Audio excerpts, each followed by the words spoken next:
आहे ना, ही प्रक्रिया सुरू आहे, सुरू होईल, पण आम्ही त्याच्यामध्ये आडवे आहोत, लक्षात ठेवा. आम्ही आहोत, छातीचा कोट करून आम्ही मुंबईचं सत्ता नसली आमच्याकडे याचा अर्थ लढाई संपली असं होत नाही ना. उलट सत्ता नसताना लढाईला रंग जास्त चढतो. संयुक्त महाराष्ट्राच्या लढ्यामध्ये जे लोक उतरले होते मुंबईसाठी त्यातले कोणीही सत्तेत नव्हते. जो मुंबईचा लढा झाला 1956 साली संयुक्त महाराष्ट्राचा लढा म्हणून जो ओळखला जातो आणि ज्यात 106 हुतात्म्यांनी आमच्या बलिदान केलं, त्या लढ्यात उतरलेला एकही पक्ष सत्तेमध्ये नव्हता, हे मी भाजपा आणि जयचंदच्या पक्षाला सांगू इच्छितो. राऊत साहेब, राज ठाकरेंनी आत्ताच एक ट्विट केलेलं आहे, त्यामध्ये एक वाक्य आहे, यावेळेस अपेक्षित यश मिळालं नसल्याचं ते दुःख व्यक्त करतायत आणि त्याला जोडूनच फडणवीसांनी गेल्या आठवड्यात विधान केलं होतं की या युतीमध्ये, तुमच्या युतीमध्ये राज ठाकरे सर्वात मोठे लुजर असतील. आणि तिसरा त्यातला मुद्दा असा की आता जी चर्चा आहे मनसैनिकांकडनं बोलली जाते की त्यांना हव्या असलेल्या ठिकाणी किंवा योग्य जागा त्यांना मिळाले नसल्यामुळेच मनसेला हे अपयश मिळालं. बघा, हे कोण पडद्यामागून काय बोलताय त्याच्यावरती प्रश्न विचारू नका. सन्मान्य राज ठाकरे यांनी जी भूमिका मांडलेली आहे ती योग्य आहे.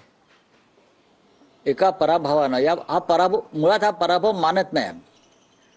आम्ही चांगल्या प्रकारे लढत दिली, आम्ही चांगल्या प्रकारे आघाडी घेतली.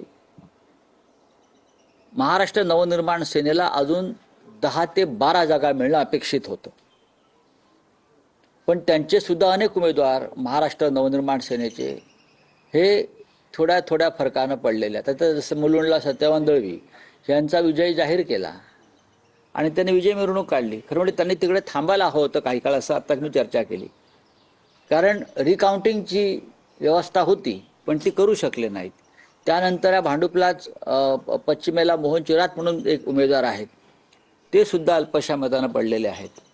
इथे विश्वनाथ ढोलम आहेत, ते सुद्धा फार थोड्या मतानं पडले. याला काही वेगळी कारण आहेत. पण आम्ही सगळ्यांनी, शिवसैनिकांनी, आम्ही सगळ्यांनी महाराष्ट्र नवनिर्माण सेनेचे उमेदवार जिंकून यावेत यासाठी शर्थ केली. म्हणजे आम्ही त्या त्या ठिकाणी गेलो, शिवसैनिकांच्या, मनसैनिकांच्या बैठका घेतल्या, सर्व प्रकारची मदत करण्याचा प्रयत्न केला, लोकांना आवाहन करत राहिलो. पण दुर्दैवानं राजसाहेबांच्या पक्षाचे उमेदवार कमी आले. त्याच्यावरती आम्ही एकत्र बसून चर्चा करू. त्याच्यामुळे हे पाठीमागून कोण काय बोलतंय, या जागा त्या जागा, त्याला काय तथ्य नाही. आमच्या सुद्धा अनेक जागा पडलेल्या आहेत ना. पण दोघांनाही, शिवसेनेला सुद्धा महाराष्ट्र नवनिर्माण सेनेची आणि त्यांना मानणाऱ्या मतदारांची मदत झाली आणि नवनिर्माण सेनेचे लोक निवडून आणण्यामध्ये आम्ही ही शर्थ केली.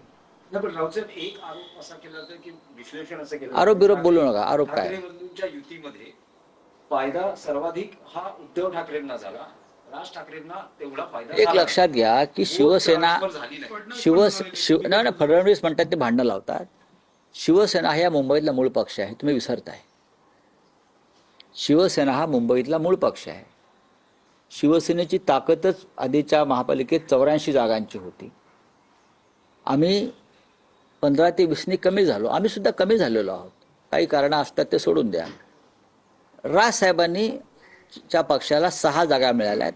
आमची अपेक्षा होती, सगळ्यांची खात्री होती की महाराष्ट्र नवनिर्माण सेना 20 जागापर्यंत मजल मारू शकेल आणि तशी आम्ही ताकद सुद्धा लावली होती. पण नाही, निवडणुकामध्ये नाही होत. आता ठाण्यामध्ये भाजपची ताकद मोठी होती असं म्हणतो आम्ही, पण शिंदे आले, बरोबर ना. याचा अर्थ काय घ्यायचा? असं अनेक ठिकाणी होतं, अनेकदा होतं. याचा अर्थ तुम्ही ते केला तर एक आश्चर्य व्यक्त करणारा निकाल आहे. स्वतः शिंदेच्या प्रभागात शिवसेना उद्धव बाळासाहेब ठाकरे पक्षाचा उमेदवार निवडून आले. ही ठिणगी आहे. आम्हाला ठाण्यामध्ये जास्त लक्ष घालता आलं नाही. आमचं लक्ष मुंबईवर जास्त होतं. अधिक लक्ष घातलं असतं तर कदाचित आम्ही थोडं अजून पुढे जाऊ शकलो असतो. पण एक वर्तुळ पूर्ण झालंय, बरं का. एक वर्तुळ पूर्ण झालं. लोकसभा, विधानसभा, नगरपालिका आणि महानगरपालिका. याच्या पुढे आता एकनाथ शिंदे सरकणार नाही. यापुढे त्यांचं रोज अधपतन आणि घसरण सुरू होईल.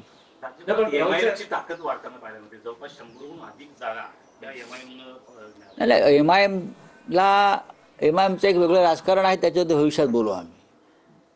भारतीय जनता पक्ष देशभरामध्ये कोणत्या प्रकारचं राजकारण करत आहे आणि आम्हाला हिंदुत्व शिकवत आहे याच्याविषयी मला भविष्यात आम्हाला बोलावं लागेल. आम्ही बोलू.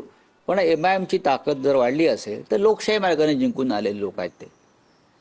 संभाजीनगरला मला वाढलेले दिसते, मुंबईत दिसते, अन्य काही महानगरपालिका मालेगावला दिसते. बघू ना आम्ही. राऊत पण महापालिका निवडणुका झालेल्या आहेत. ठाकरे बंधू युती ही भविष्यातल्या